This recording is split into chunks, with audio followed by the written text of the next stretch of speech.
Hello friends, welcome back to my channel. My name is Steph, and if you're new here, I'm Steph.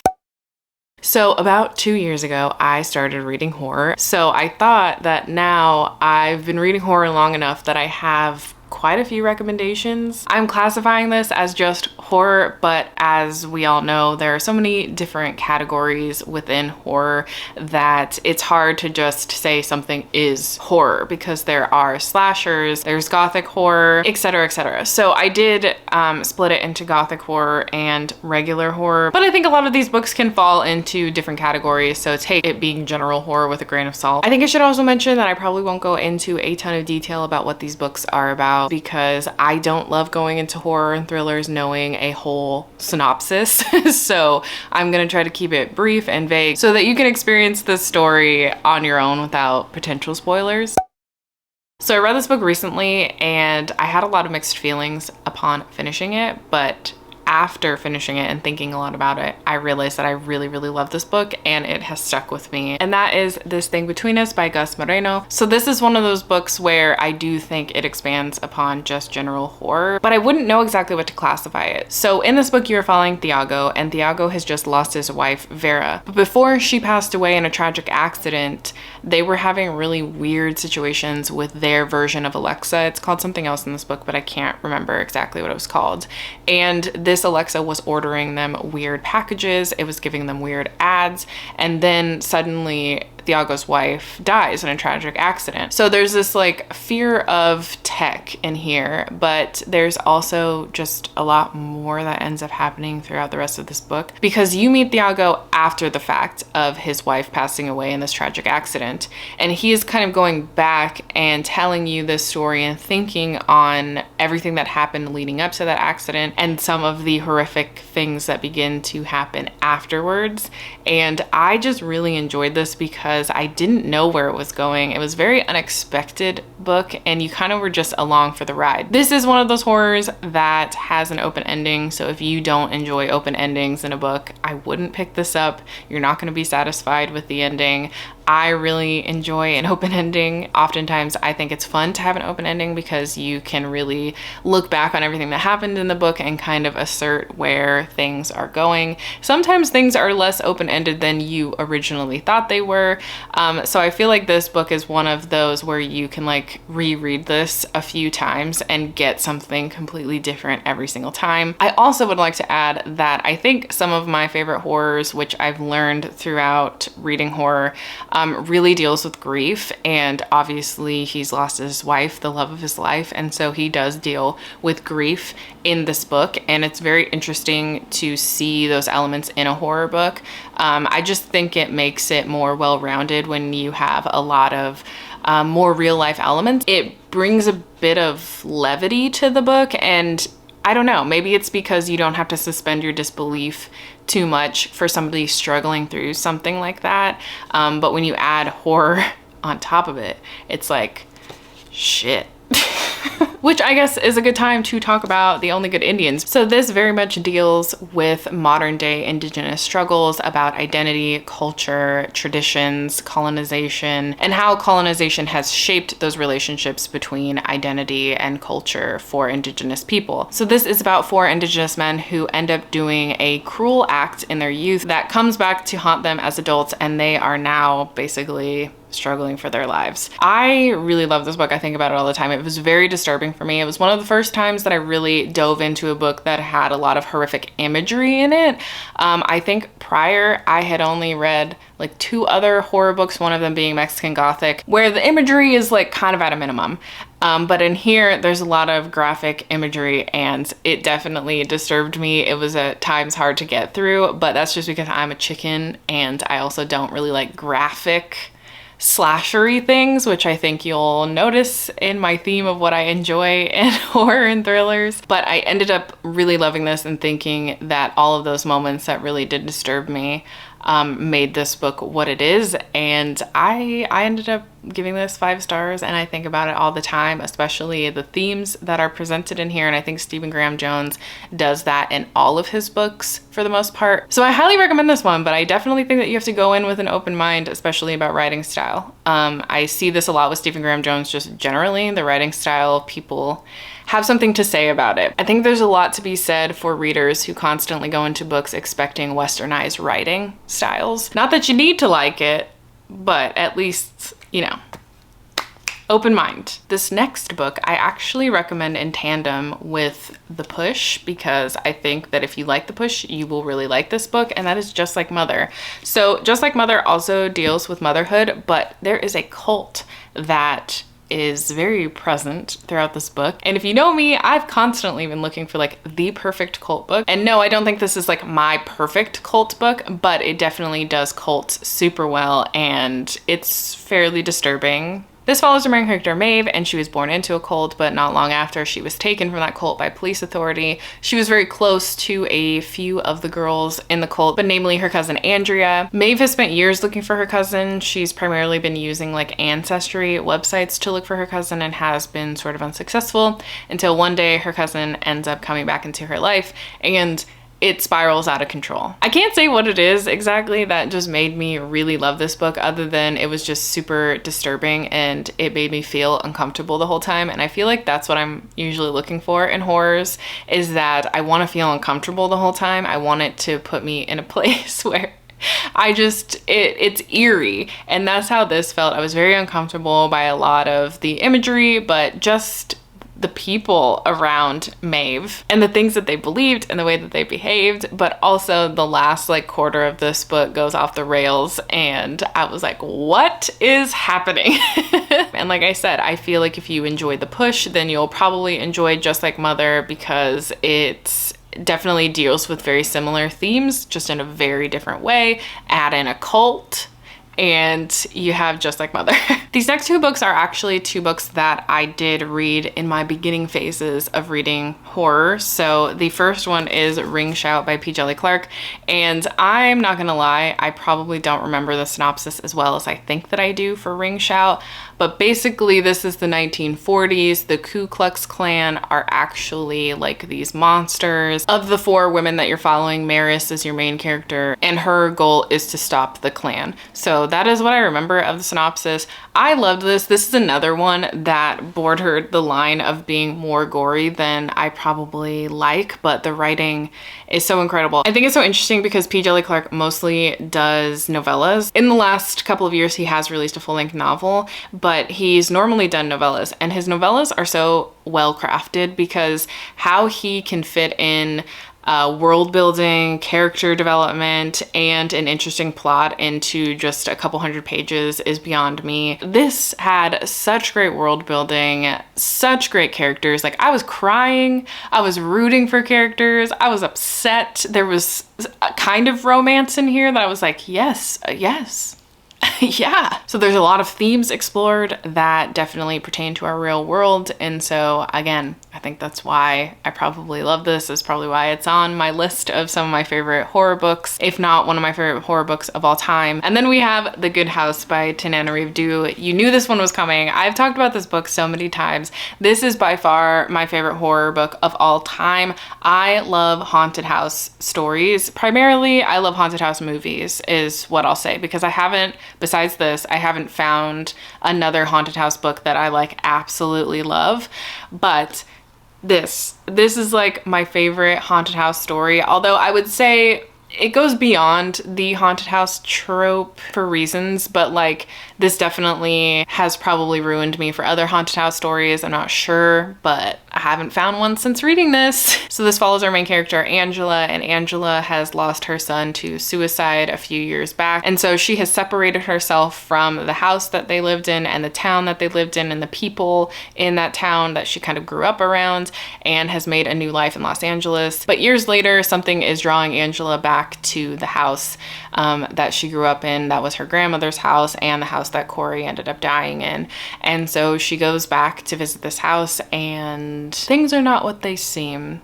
A lot of really creepy and grotesque things begin to happen. I don't know what more I can say other than it is one of my favorite horror books that I've ever read, and haunted house stories will always have a special place in my heart. Most of my favorite like Halloween movies, horror movies all surround haunted houses.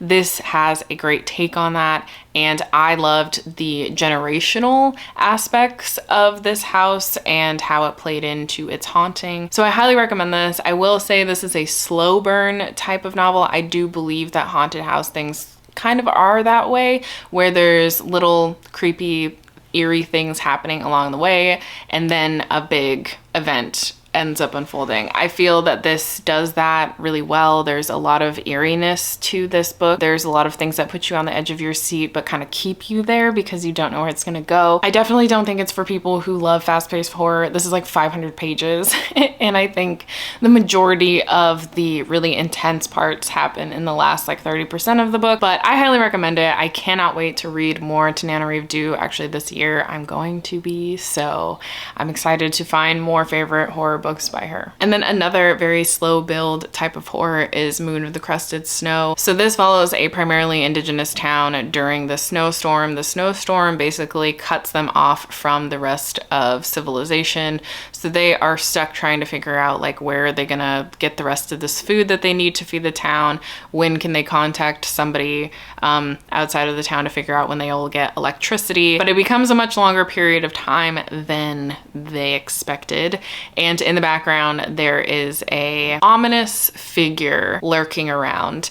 And this is also one of those really slow build types of books. It's really playing into that isolated, eerie feeling, but at the same time, it's playing into reality, because I think a lot of the things that happen in this book are not beyond the realm of possibility, and you would not have to suspend your disbelief for anything that unfolds in here, which I think is what made this stick with me so much. I actually buddy read this with Kim from Native Lady Book Warrior, and she had told me when we were buddy reading it, it was like her second or third time rereading it, and every time she gets something different from it, and it still like puts her on edge. And I could definitely see rereading this a few times and still being disturbed by what's happening in this book. But like I said, it's a very slow build. It's not fast paced. It's not gonna have you on the edge of your seat the entirety of the book, but I feel like if you like that eerie, isolated feeling, then this is perfect for you. That is a good transition into gothic and folk horror. So folk horror is something that I just recently learned about, and T. Kingfisher does this a lot.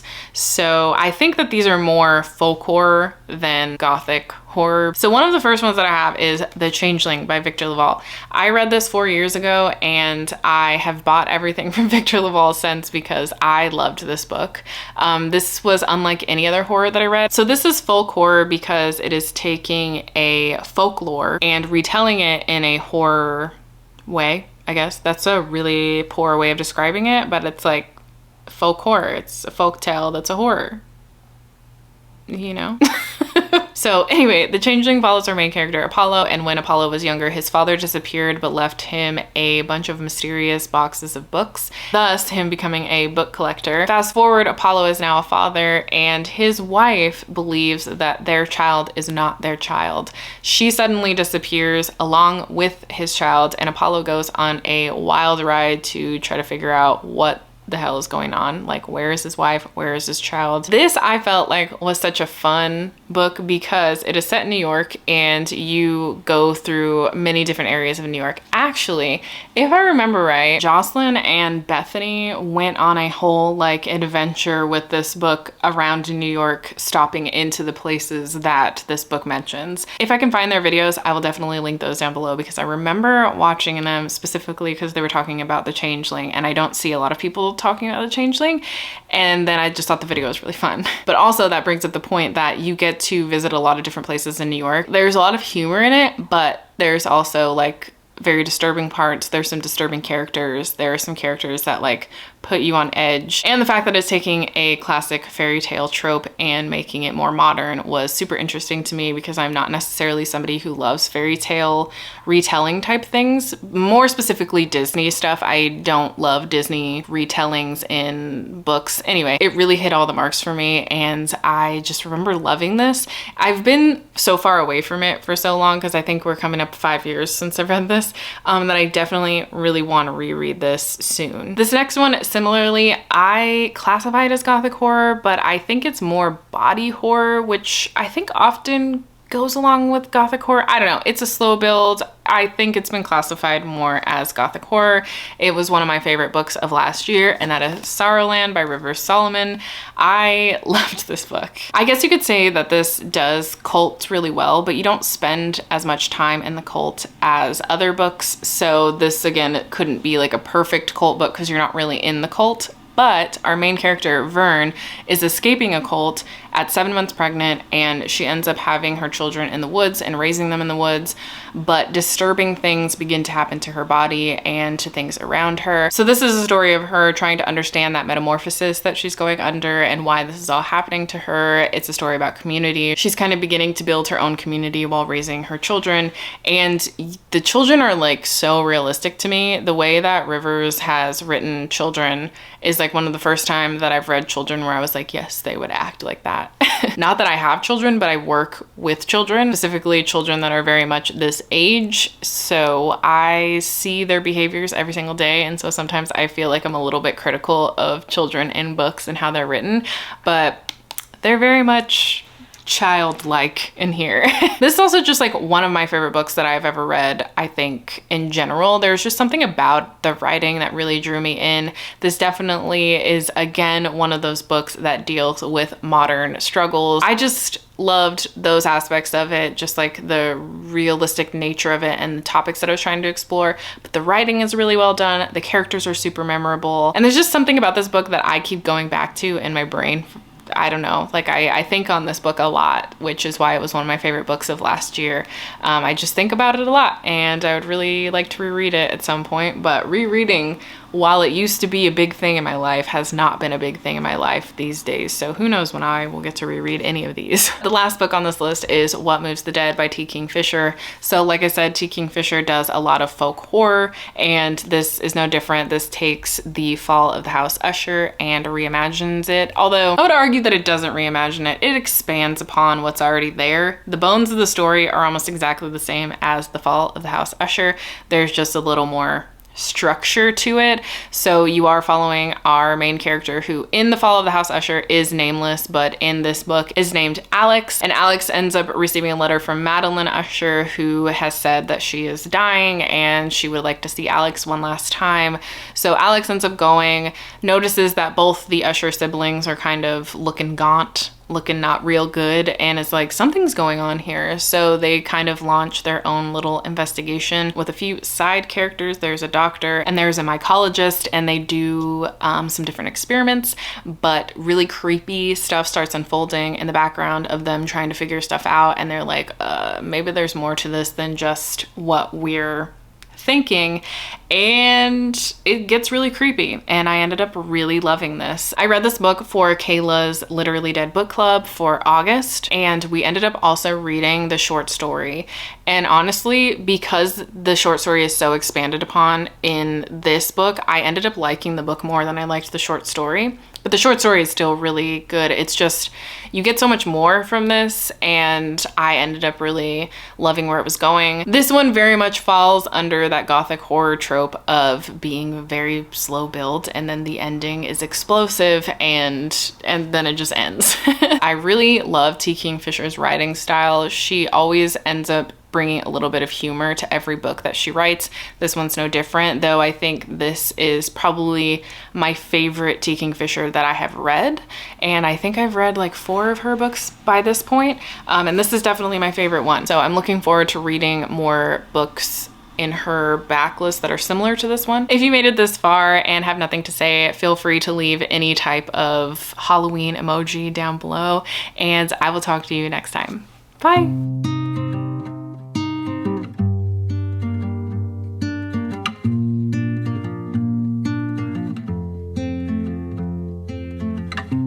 Woke up wanting you beside me. I don't know what else to say. Ain't no particular reason, just hit by your